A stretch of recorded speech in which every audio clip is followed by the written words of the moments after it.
mean, thing is, I don't know what your views are on these like big labels, but I'm sure you would agree that you don't need them to Definitely succeed, don't need them right? Yeah. nowadays. I mean, it's totally different. Mm-hmm. Actually, it's smarter to put out your music independently now. Mm-hmm. That's something that Dame Dash has preached, like independence. Owning your Mm-hmm. publishing, owning your masters. Right. It's good that we can speak about that at Dame Dash Studios. The Mm-hmm. power of independence. Yeah, because you own everything too, right? Facts. Like you don't have to sell your music and get like a few percentage of it.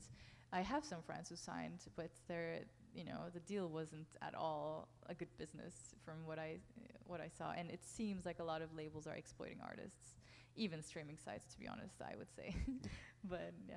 It's facts. So we talked a little bit about your recording process, from the studio to your bedroom.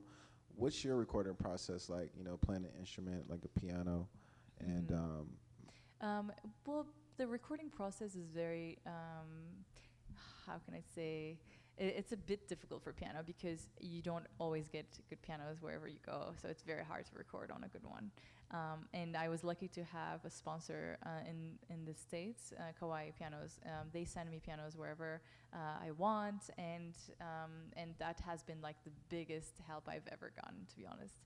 Because pianos are super expensive. It could be like $200,000, and you need like good acoustics. Like if you really want a good recording, you would probably record in a church, and then it would have like this natural reverb, and then this piano, and then it has to be tuned. You have to have the tuner to fix things the entire day there, and like the temperature, if it fluctuates, then oh my god, that's the worst because the tuning changes. And then the recordings you make in the morning don't match the recordings you make in the evening.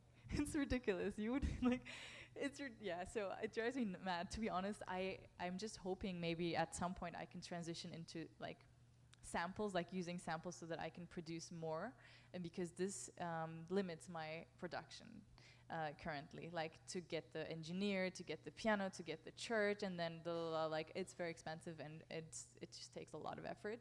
So I'm trying to transition to the sample world where I just downloaded some good ones on my computer, and we'll see. They still don't match the real piano sound, I think, but they're good enough, and that's what I'm trying to develop now, using a bit more technology, learning Logic, like learning production, orchestration, mock-ups.